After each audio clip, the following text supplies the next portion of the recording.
This is Jason Vella from Tilbury. He modelled himself on the Cray twins. He believed he was untouchable. He convinced those around him that if they stayed with him, they would be exactly the same.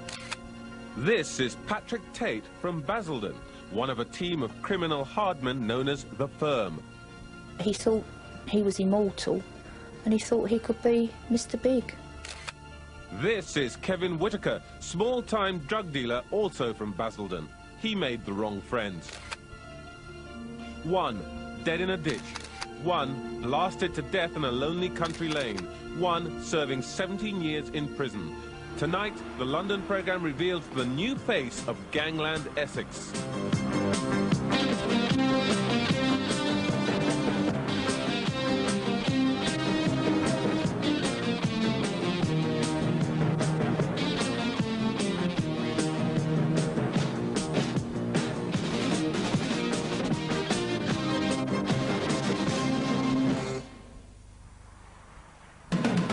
Is 95.8 Capital FM, London. Capital reports at 3. A triple murder hunt is on after a gangland-style killing in Essex. Police say they were shot dead at point-blank range. Whitney Houston's I Will Always Love You is to be played to ecstasy victim Leah Betts tonight. Her parents, Janet and Paul, are hoping her favourite song will get through to her as she lies in a coma after a reaction to an ecstasy. Trying to find a clown's mask used to disguise a gunman who shot a patient in an Essex hospital. It comes as a youth has been arrested and charged over the death of ecstasy girl Leah Betts. Police say there's no evidence. This is Basildon, largest of the new towns of southeast Essex. In the 1960s, it was a planner's dream, a model environment in which families could flourish in comfort and security. But today, its image is tarnished by a wave of violence, drug deaths and organised crime.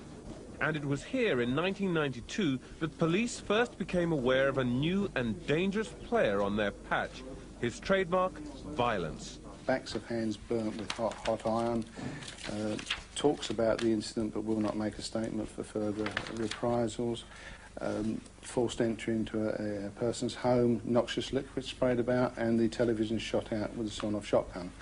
Another man here was shot at close range with a firearm, a handgun, taken to hospital, but again, no complaint made. The attacks all led back to one man, Jason Vella. He had emerged from nowhere to head a violent gang dealing in millions of pounds worth of drugs. Police were unable to persuade any of his victims to talk, such was the fear he inspired. Most astonishing of all, he was just 22 years old. A young man with a desire to get to the top of the criminal hierarchy, a way about him that was at sometimes could be very charming and other times very cold and calculating. Faced with a wall of silence and fear, detectives set up a task force to trap Vella. Operation Max, as it was known, would involve over 40 officers and last 2 years. And it would prove to be a high point for police in their ongoing battle against the new breed of criminals who are bringing the Wild West to Essex.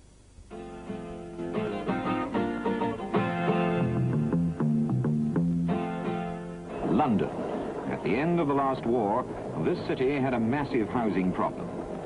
One solution was to move a large part of the population away from the smoky, noisy and crowded capital. When the Essex new towns like Basildon were built, they attracted thousands of families from the old East End. A feature of the town centre is the much photographed mother and child statue by Maurice Lambert, which symbolises Basildon as a town for the young. Just around the corner from the market is Basildon's impressive town square. As the Londoners moved into Essex, a darker side of the East End moved with them. The tradition of the craze and organised crime lived on.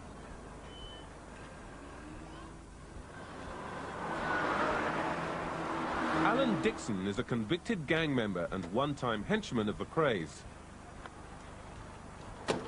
What it is a borderline from the East End to Essex. Now that borderline is so thin that when people grow up, sons and daughters, to Essex. Now, when the mums and dads went, that was villains and gangsters, they went to start afresh and make it right.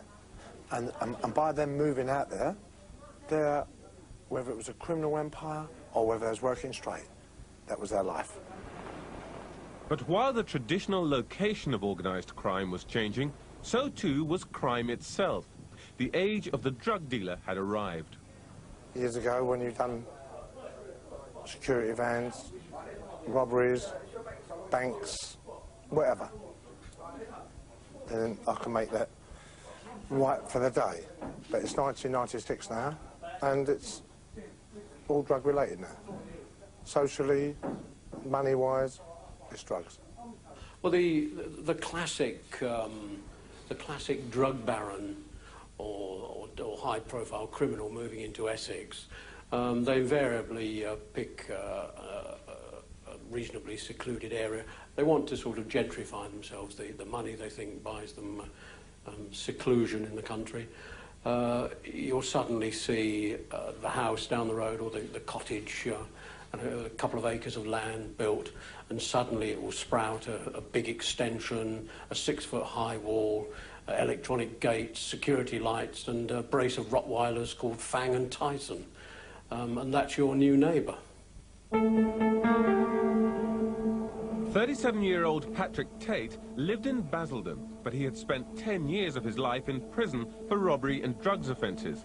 Even inside, he kept up his obsession with bodybuilding.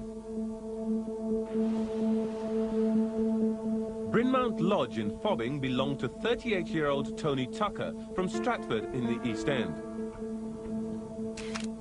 Tucker ran a firm of bouncers and was proud of his association with the boxer Nigel Benn. Along with 26-year-old Craig Rolfe, the three called themselves The Firm. They used their nightclub connections to control the supply of drugs to clubs like Raquel's in Basildon, where 18-year-old Leah Betts bought the ecstasy tablet that killed her.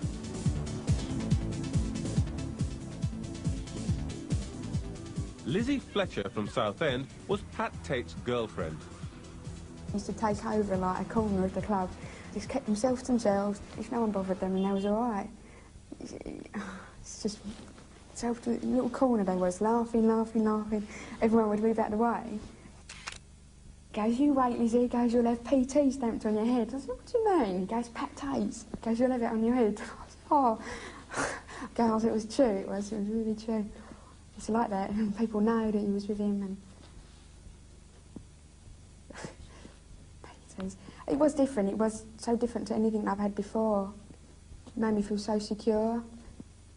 Come here, monster. Tate had a 2-year-old son from a previous relationship. He was just a lovable, like Mr. Beer. You know, he just got in with the wrong crowd, I suppose. But there was a darker side to Tate. He had a history of violence, fueled by a serious drug problem. He wasn't one to brood or get vengeance or anything on anybody.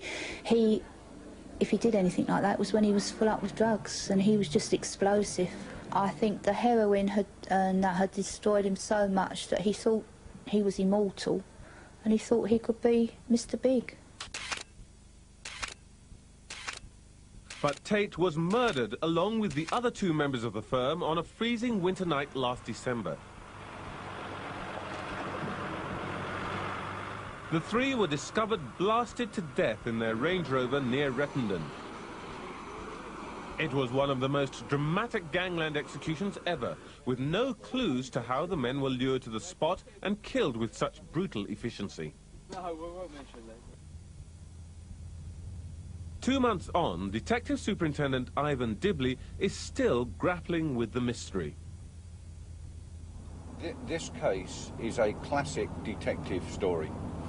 It is not often that we get these days the chance to actually pit our wits and our expertise against other people who have perpetrated a crime such as this.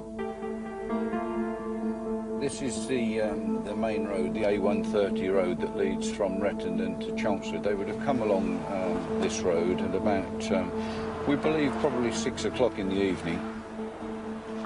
The lane is quite difficult, and in dark conditions would have been a very sinister place to meet anyone. The site that we discovered, of course, was gruesome. The Range Rover actually stopped just here, and it was facing this gate. There was absolutely no sign of a struggle whatsoever. Rolf was sitting in the driver's seat, still with his foot on the brake. He was still holding the steering wheel as if he'd stopped at traffic lights. Tucker also was sitting in the front passenger seat in a casual manner, was holding a mobile phone in his hand. Tate was half leaning with his head into the broken window, but again he was holding a mobile phone, and there was no sign of him making any attempt to leave the vehicle because he thought that he was in danger.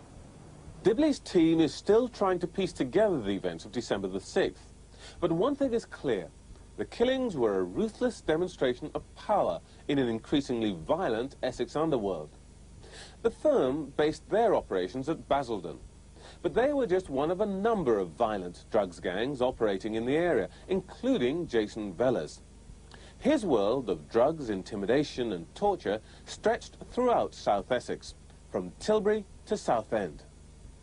The bleak marshes of Tilbury provided the backdrop to Jason Veller's upbringing.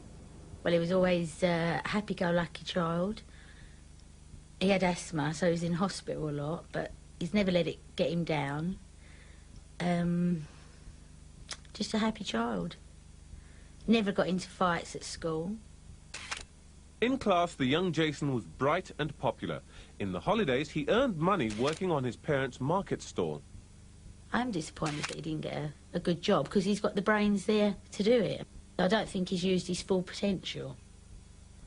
And I think he could have had a career in, you know, probably if he was a bit more clever, he could have had a career in the stock exchange. But as Veller grew up, he became fascinated with gangsters like the Krays. He had a almost hero worship of the Kray twins, from the East End of London.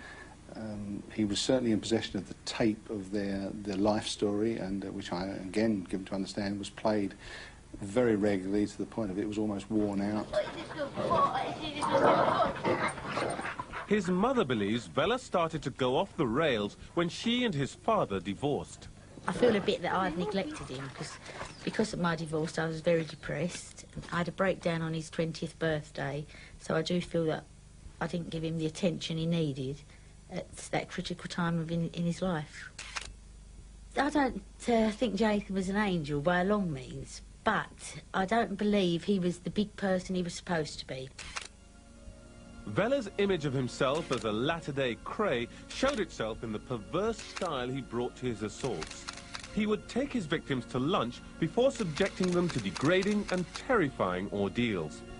One man described this attack to police. All of a sudden, there were a lot of blokes in the kitchen, and they all pulled out knives, like big kitchen knives. Jason started chopping at my hair.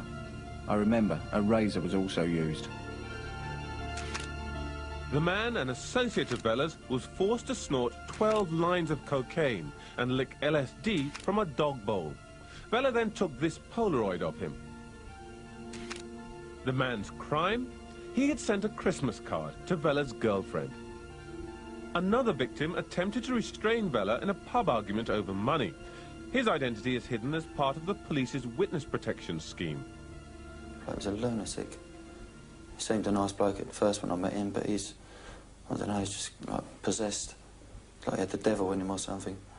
Can't remember which one it was, but they produced meat fork from inside their jacket and started jabbing me with it. And then they got a knife out the kitchen and started like stabbing me with that. Well, I mean, if you take a full pelt kick, like while you're on the floor, in the ribs and in the head, and like, kicked in the privates, have your feet stamped on, all my arms were swollen, my head was swollen, I totally disfigured. You were terrified? Oh yeah, I still am now.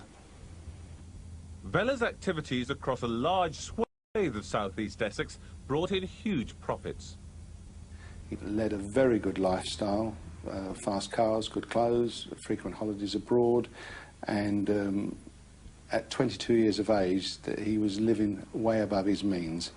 From our inquiries and subsequent property recovered, one drug dealing book alone recorded drug deals of 1.2 million. Vella was lavish with his profits, on one occasion flying a group of mates to Las Vegas for a world-titled boxing match.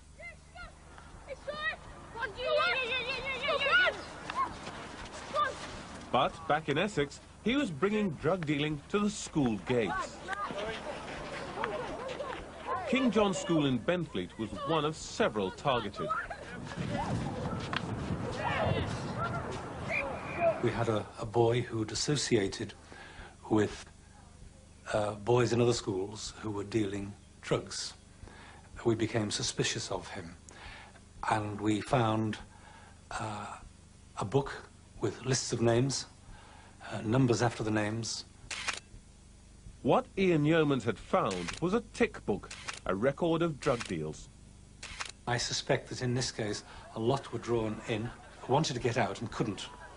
I'm basing what I say on a very small involvement of one of our pupils, but from what we picked up from those we questioned, there was a great deal of fear. They were terrified of the people who supplied the drugs. Ian Yeoman's story helped police to build up a picture of the way that Vella's gang worked, but it still wasn't enough. The crucial breakthrough came from an extraordinary sequence of events, culminating in another of Vella's trademark punishment beatings. And for once, he wasn't able to slip off the hook. Jason Vella had been caught on camera. Vella rented a maisonette in Holland Walk, Pitsea. It was here in July 1993 that he brought Reggie Nunn, one of his dealers, to discuss a debt of £7,000. And what I would describe as a court was held with Vella and a number of his associates. Nunn was required to explain where the money, the £7,000 was. He couldn't. He was attacked, beaten and kicked with fists and feet.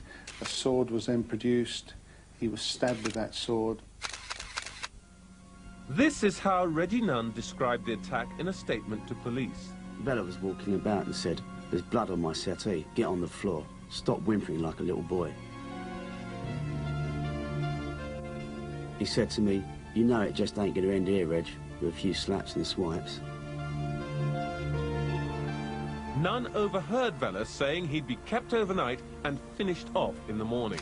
In panic, he dived through this upstairs glass window, falling 17 feet to the ground. Remarkably, Nunn's desperate escape bid was caught on police surveillance video.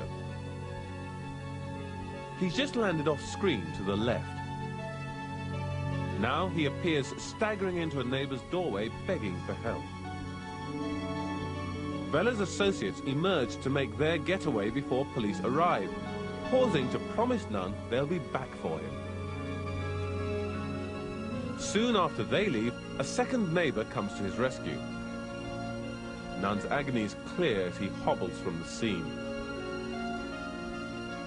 Finally, Vella's girlfriend appears and gets into her car, followed by Vella himself, completely unaware that this film was about to bring his empire crashing down.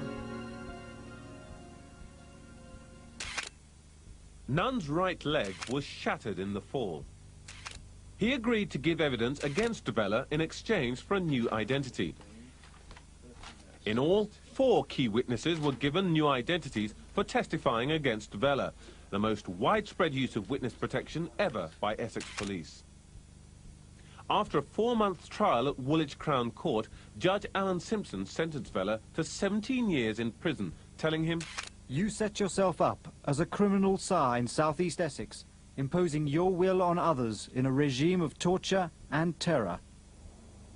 Court documents record Vella's response. As Vella left the dock, he turned to the judge and said, "Fuck you." He then acknowledged Mr. Bright by saying, "And you." The Tsar of Essex crime is out of action. But he leaves behind a vacuum which rival dealers are fighting to fill. As this new generation of drug barons vies for control of the lucrative dealing market, violent turf wars are inevitable. In the last year, police have had to deal with over 50 armed assaults, many of them drug-related. Meanwhile, the drugs continue to flood into Essex. Customs hauls of ecstasy were up 20% last year, and figures obtained by the London programme reveal an astonishing 10-fold increase in police seizures of the drug. As the new breed of Essex gangsters has found, the county is perfectly located for importing drugs. It's beautifully positioned, of course, geographically. It's got the coast with the inlet areas, the ports of drugs coming in. It's got plenty of warehouse space if you want to stash drugs. And it's got a lovely network of roads coming from the ports into the M25 network. It's a perfect spot for, you know, if you're a drug dealer, it's the #1 spot to be operating from. There's a lot of money now. And where there's a lot of money, you get a lot of villainy. Where there's a lot of villainy, you get a lot of violence. And where there's a lot of violence, you're going to get death. Kevin Whitaker was a victim of the drug wars. In November 1994, he was found dead in a ditch near the Essex village of Dunton. Well, you feel like he's let you let yes, down. You feel betrayed to a degree, don't you? And he betrayed himself, he betrayed his son, if you like, let everybody down. But he's not here to defend himself. We don't know the circumstances. We don't know what happened, why he did it, how he became so heavily involved, and why, in the end, it became necessary to get rid of him. The post-mortem found that a bizarre cocktail of drugs had been injected into Whitaker's body. For a start, he was terrified of needles. And he was right-handed, and the 3 needle marks were found in his right arm. And it was afterwards that we sort of, I suppose we began to put 2 and 2 together. But all of a sudden, he was saying, I want to go. I'd like to get out of Basildon. It's not a nice place now. The coroner returned an open verdict, but Whitaker's death has been linked to the firm, and Craig Rolfe in particular. I know for a fact that Craig killed Kevin, you know, because when Pat was in hospital, they went in laughing and telling Pat what they'd done to this fellow, and then Pat was telling me he'd injected him with Special K, which numbs the body, but the brain's still working. Then he injected him with 2 injections of cocaine, and then threw him in a ditch. Why did he do that? Because previously he'd stolen £60,000 of the cannabis off of him. But Detective Superintendent Ivan Dibley rejects any link between Whitaker and the triple killing. And for the first time, he reveals in detail what he believes happened near White House Farm last December. I actually favour that it could be one of their own gang, a person who had the same status as them, and was able, if you like, to call the team together at short notice and to make a meet in an isolated spot such as this. And I believe that 3 shots were used initially to kill these people, and then the killer must have reloaded the gun and fired the additional shots. I think there was an element of vengeance attached to this, and you know, the man had no need to fire these extra shots into them. Dibley believes the discovery of Tate's gun at his home backs up this theory. Tate never went anywhere without the weapon if he felt in danger. The final piece in Dibley's jigsaw is that 3 men died, but there was actually only one target, Pat Tate. And I believe quite firmly that he could easily have upset other members of what was a fairly slick organisation who felt fearful that he was trying to get into their domain and maybe take over a gang position that he didn't deserve. People will kill for drugs. People will kill for drugs. Because there's so much money involved, they will. And they won't get fucked by anybody. There's a lot of money.